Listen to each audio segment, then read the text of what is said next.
Hello everyone, I am doctor Kanishka Kaushik. Welcome you all on topper stop. So history में हमने peasants and tribal movements को देखा था। ये वीडियो जो होगी छोटी होगी, बट 5 क्वेश्चंस हम स्पेसिफिक वर्किंग क्लास के करेंगे, क्योंकि ये जो टॉपिक है ये मोस्ट इंपॉर्टेंट कैटेगरी में आता है। आप सिंपल खुद ही लिंक कीजिए ना, फ्रीडम स्ट्रगल में जो वर्कर्स मूवमेंट हुई है, अभी वर्कर्स से एसोसिएटेड हम ईपीएफओ में सब कुछ पढ़ रहे हैं, तो कितना इंटरकनेक्टेड है ये सब कुछ। तो यहाँ पे वर्कर्स मूवमेंट को पढ़ेंगे, फैक्ट्स पढ़ेंगे, सिर्फ प्रीलिम्स के फैक्ट, फालतू कुछ भी नहीं, और उसके बाद 5 प्रैक्टिस करेंगे क्वेश्चन को। तो चलिए अब वीडियो को शुरू करते हैं। तो देखिए, सबसे पहले देखते हैं कि जो वर्किंग क्लास की मूवमेंट थी वो इंडिया में शुरू क्यों हुई थी, क्या रीज़न था। तो अभी देखिए कि जब इंडस्ट्रियलाइजेशन यूरोप का हुआ था, तो उस टाइम में कुछ ऐसे फैक्टर्स थे जो वही सेम फैक्टर्स इंडिया में भी अप्लाई होने लग गए थे, अराइज होने लगे थे, जिसकी वजह से वर्किंग क्लास की मूवमेंट को शुरू किया गया था। तो यहाँ पे कुछ जो है एक्सप्लॉइटेशन देखी गई थी इंडियंस वर्कर्स के थ्रू बाय ब्रिटिशर्स, जो यूरोप इंडस्ट्रियलाइजेशन के टाइम भी हुआ था, और जो वेस्ट में जो भी ये इंडस्ट्रियलाइजेशन आया उस टाइम पीरियड में सभी वर्कर्स के साथ सेम हुआ था। क्या क्या ये रीजंस थे जो कि एक्सप्लॉइटेशन के थे? वो थे सबसे पहले तो लो वेजेस, बहुत कम जो था वो पे किया जाता था इंडियन वर्कर्स को। उसी के साथ कम वेजेस फिर भी देखी जाए, लॉन्ग वर्किंग आवर्स जो थे वो उनसे लिए जाते थे, अनहाइजीनिक और जो हैजार्डस वर्किंग कंडीशंस थी वो उनको प्रोवाइड की जाती थी, कि कोई भी एक तरीके से उनको प्रोटेक्शन प्रोवाइड नहीं की जाती थी। ऊपर से जो चाइल्ड लेबर था उसका एम्प्लॉयमेंट, मतलब बड़े तो सफ़र कर ही रहे हैं, जो बच्चे थे वो भी साथ के साथ सफ़र कर रहे थे इसमें। और जो बेसिक एमिनिटीज़ थी, जो एक बेसिक रिक्वायरमेंट्स होती है किसी भी पर्सन की एक वर्कर के तौर पर, उन सबका यहाँ पे एब्सेंस था। अर्ली एफर्ट्स जो थे, अगर हम देखते हैं कि क्या इंडिया में हुए थे फॉर वर्कर्स मूवमेंट, तो देखिए जो स्टार्टिंग के मॉडरेट्स थे ना, उनको इतना कुछ इंटरेस्ट नहीं था लेबर्स के कोज में। उन्होंने जो मॉडरेट्स कैटेगरी के लोग थे, उन्होंने लेबर्स के ऊपर ध्यान बिल्कुल भी नहीं दिया, जो अर्ली नेशनलिस्ट थे। उसके बाद क्या हुआ कि उन्होंने ये कहा कि हम जो है लेबर्स को डिफ्रेंशिएट करेंगे, एक जो ब्रिटिश ओन फैक्ट्रीज़ है और एक जो इंडियन ओन फैक्ट्रीज़ है। तो ये मॉडरेट्स का करा हुआ मैं आपको बता रही हूँ। उसी के साथ जो है वो लेबर लेजिस्लेशन जो है उसमें ये बिलीव करते थे कि ये एक कॉम्पिटिटिव एज देगा इंडियन ओन इंडस्ट्रीज़ को। तो इस वजह से जो है हमें इतना कुछ ध्यान नहीं देना चाहिए इसके ऊपर। ये था ब्रिटिशर्स का प्रोस्पेक्टिव, जो ये सेकेंड पॉइंट ऑफ व्यू है। और उसी के साथ जो है जो मॉडरेट्स थे वो ये चाहते थे कि जो भी मूवमेंट चल रही है अभी हमारी, क्योंकि उनकी मूवमेंट पहली बहुत ज़्यादा वीक थी, वो पिटीशंस दे रहे हैं, एप्लीकेशंस दे रहे हैं, रिक्वेस्ट कर रहे हैं, तो वो ये कह रहे हैं कि ये जो फ्रीडम स्ट्रगल की हमारी मूवमेंट है, अगर हम इसमें वर्किंग क्लास को भी ले आएंगे तो यहाँ पे एक बेसिस ऑफ क्लासेस के बेसिस पे डिवीजन हो जाएगी मूवमेंट में। मतलब कि ये डिवाइड हो जाएगा कि ये वर्किंग क्लास की मूवमेंट है, ये अगले पूरे भारत की मूवमेंट है। तो इस तरीके का डिवीजन जो था वो मॉडरेट्स नहीं चाहते थे। और गाइज, ये जो मैं रीजंस आपको बता रही हूँ ना, इनको अच्छे से कीजिएगा, क्योंकि ये जो अपना ईपीएफओ में पेपर का कंसेप्ट अभी तक देखा गया है वो यही है। चाहे तो फैक्ट्स पूछ रहे हैं या फिर वो जो एक स्पेसिफिक रीजन होता है ना किसी मूवमेंट का, वो पूछते हैं डायरेक्टली घुमा फिरा के। कोई मतलब टफ साइड क्वेश्चन तो एक ही दो मुश्किल से होता है। तो ये वाले रीजंस आपको अच्छे से याद रखने हैं। और उसी के साथ जो है मॉडरेट्स ने इन्हीं सभी रीजंस की वजह से जो फैक्ट्री एक्ट आई थी 1881 की और 1891 की, इनको सपोर्ट नहीं किया था। 1870 में अब आते हैं आपके प्रीलिम्स के फैक्ट। जो शशि प्रताप बनर्जी थे, उन्होंने एक वर्किंग मैन क्लब को स्टार्ट किया था, और उसी के साथ एक न्यूज़पेपर स्टार्ट किया था जिसका नाम था भारत श्रमजीवी। कब किया था? 1870 में किया था। ये वाले जो जितने भी पॉइंट्स है, ये आगे हम 4 वाले, इनको घोट के रट के पी लो, बिल्कुल कोई भी क्वेश्चन पूछा जा सकता है।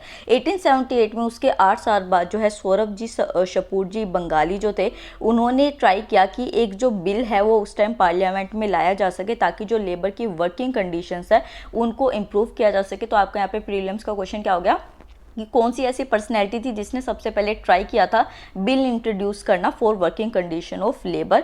ये जो था पास हो भी गया था बॉम्बे लेजिस्लेटिव काउंसिल के अंदर। नेक्स्ट आपका प्रीलिम्स का पॉइंट आता है कि 1880 में 2 साल बाद जो है नारायण मेघाजी लोखंडे जो थे, उन्होंने एक न्यूज़पेपर शुरू किया था दीन बंधु, और उसी के साथ बॉम्बे मिल और जो मिल हैंड एसोसिएशन था वो इन्हीं के थ्रू शुरू किया गया था। लास्ट पॉइंट यहाँ पे प्रीलिम्स का आता है, फिर उसके बाद वर्किंग क्लास मूवमेंट को आगे पढ़ेंगे। 1899 में जो है वो फर्स्ट स्ट्राइक जो थी वो शुरू की गई थी, वर्कर्स ने की थी।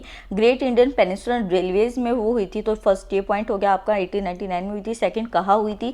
तो ग्रेट इंडियन पेनिनसुलर रेलवेज में हुई थी, और बहुत अच्छा खासा सपोर्ट जो था वो इस टाइम वर्कर्स को मिला था। उसके बाद शुरू करते हैं एआईटीयूसी से।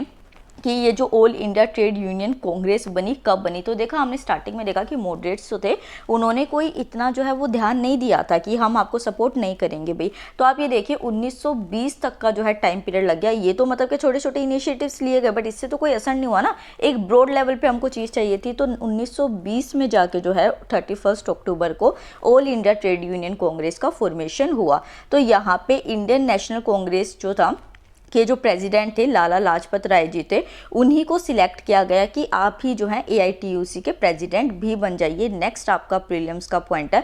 और उसी के साथ जो दीवान चमन लाल थे ये फर्स्ट जनरल सेक्रेटरी बने थे। तो इन दोनों के नाम में आप कंफ्यूज नहीं होंगे।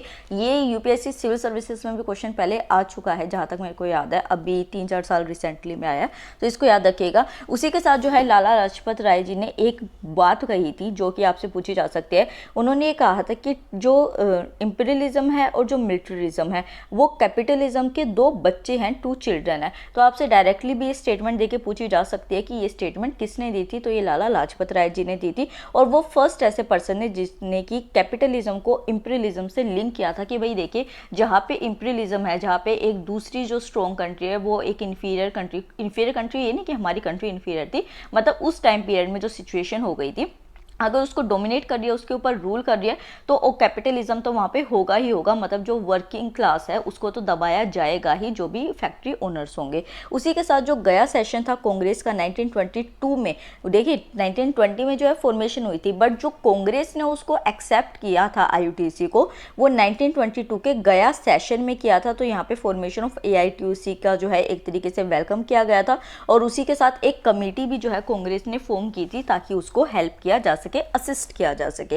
नेक्स्ट आता है ट्रेड यूनियन एक्ट आई 1926 में। जब 1922 में कांग्रेस का सपोर्ट मिल गया तो उसके बाद थोड़ी और हिम्मत आई कि अब हम और कुछ करते हैं। तो यहाँ पे यूनियंस को बनाना बहुत ज़रूरी हो गया क्योंकि वर्कर्स उस टाइम इतने वीक होते थे यार, वो अकेले क्या क्या करेंगे वहाँ पे जाके। तो इस वजह से ज़रूरत पड़ी एक यूनियन की और ट्रेड यूनियन एक्ट आया 1926 का। यहाँ पे ट्रेड यूनियन जो थी वो एज लीगल एसोसिएशन बनाई गई थी कि मतलब जो भी वर्क जो है ट्रेड यूनियंस के थ्रू किया जाएगा, अगर कोई भी स्ट्राइक की जा रही है तो वो एक लीगल कंटेंट होगा। ऐसा नहीं है कि बैठ गए वहाँ पे जाके और किसी ने ध्यान नहीं दिया, ऐसा नहीं होगा। उसी के साथ जो है ये भी कहा गया कि जो ट्रेड यूनियन की एक्टिविटीज़ होंगी उनकी काम करने के लिए कुछ कंडीशंस होंगी, वो जो है उनको रजिस्टर भी कराना होगा और जो ट्रेड यूनियन की एक्टिविटीज़ है उनको रेगुलेट भी किया जाएगा क्योंकि एक लीगल लेवल पे चीज़ें आ गई ना। उसी के साथ ये देखा गया कि जो कांग्रेस थी उसने देखा कि वर्किंग क्लास जो है वो अभी वीक है, तो हमें ज़रूरी है कि ये जो यूनियंस बनी है हम इनको प्रोटेक्शन प्रोवाइड करें क्योंकि ब्रिटिशर्स तो इसी उसमें रहते थे ना मौके में कि ये कुछ गलती करो और हम पकड़ के इनके ऊपर प्रोसीडिंग्स शुरू कर दें।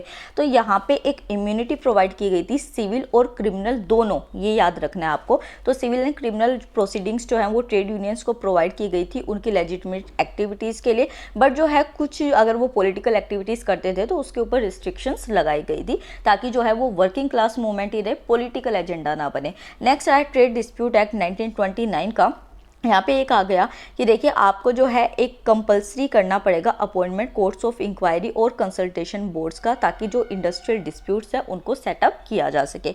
उसी के साथ जो है ये कहा गया कि जो पब्लिक यूटिलिटी सर्विसेज है, जो कि मैं अभी भी आपको पढ़ाती हूँ कि पब्लिक यूटिलिटी सर्विसेज में जो स्ट्राइक करना होता है तो वो इलीगल होता है। तो यहाँ पे भी ये था कि इलीगल होगा अगर आप कोई पब्लिक इंटरप्राइज में जो है स्ट्राइक करे जो कि गवर्नमेंट ओन्ड है, जैसे कि पोस्ट हो गए, रेलवेज हो गए, वाटर है, इलेक्ट्रिसिटी बोर्ड है। हालांकि ये कहा गया कि अगर मान लीजिए आपको स्ट्राइक करनी भी है, वैसे तो इलीगल ही है, तो आपको जो है यहाँ पे 1 मंथ का एडवांस नोटिस देना होगा, उसी के बाद आप स्ट्राइक कर सकते हैं।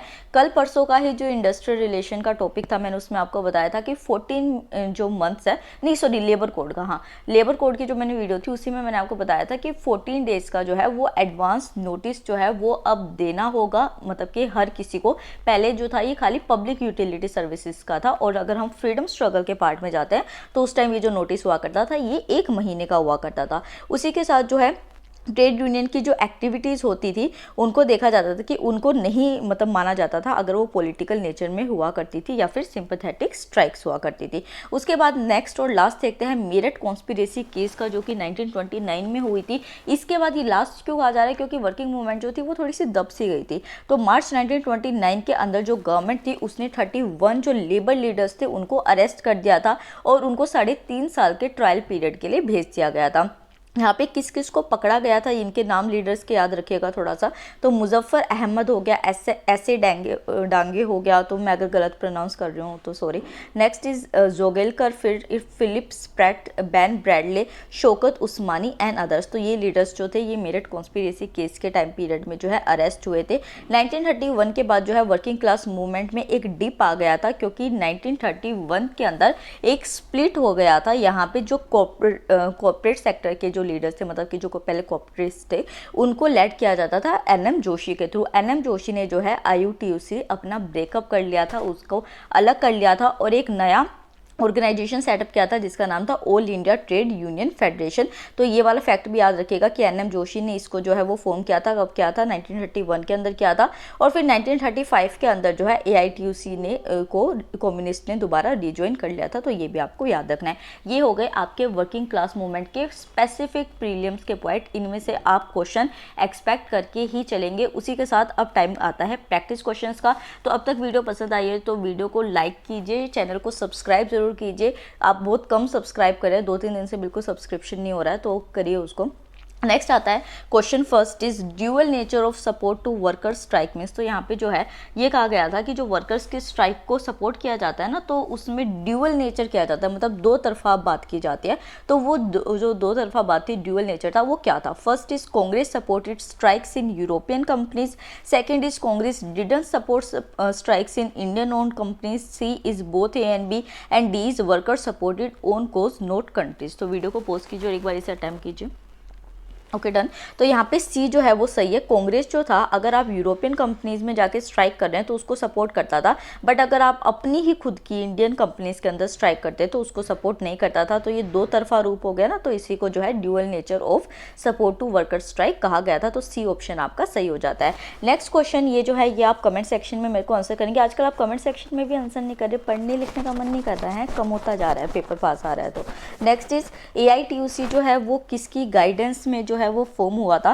First is Bipin Chandra Pal, second is दादा भाई नरोजी, थर्ड है जमन लाल बजाज, एंड डी इज बीजी तिलक, बाल गंगाधर तिलक। तो इसको जो है आप कमेंट सेक्शन में आंसर करेंगे। नेक्स्ट क्वेश्चन आता है एआईटीयूसी के जो फर्स्ट प्रेसिडेंट थे, ये तो मैंने पढ़ा दिया, अभी सिंपल है। तो A is Aurobindo Ghosh, second is Jawaharlal Nehru, third is MK Gandhi, and D is Lala Lajpat Rai. तो एक बार इसे अटेम्प्ट कीजिए। ओके डन, सिंपल है। लाला लाजपत राय जी जो थे वो फर्स्ट प्रेसिडेंट थे और जनरल सेक्रेटरी कौन थे, दीवान चमन लाल। नेक्स्ट आता है worker supported the British during world war second age, मतलब आपसे पूछा गया है कि वर्कर्स ने वर्ल्ड वॉर सेकंड में क्यों सपोर्ट किया ब्रिटिशर्स को। A is British side was good, second they were promise good rewards by British, third is union leaders were British, and last is German attack on USSR. तो एक बार इसे attempt कीजिए। Okay done. तो यहाँ पे देखिए जर्मन जो है उसने यूएसएसआर के ऊपर अटैक कर दिया था, इस वजह से जो है वर्कर्स ने ब्रिटिशर्स को मदद किया था, क्योंकि वो भी जर्मन के अगेंस्ट थे। नेक्स्ट और लास्ट क्वेश्चन आता है who was the prominent socialist leader, जो थे वो कौन से थे उस टाइम पीरियड के। A is Motilal Nehru, B is Sardar Patel, C is Jawaharlal Nehru, and last is Jamnalal Bajaj. तो एक बार वीडियो को पॉज कीजिए और इसे अटेम्प्ट कीजिए। Okay done. तो यहाँ पे जो है सही ऑप्शन है मोस्ट कॉमन, जवाहरलाल नेहरू जो थे वो सोशलिस्ट लीडर थे। तो इसी के साथ हमारी वीडियो खत्म होती है। वीडियो बहुत इंपॉर्टेंट है, अच्छे से सारे प्रीलिम्स के पॉइंट को कीजिएगा, वीडियो को लाइक कीजिएगा, चैनल को सब्सक्राइब कीजिएगा। Thank you so much.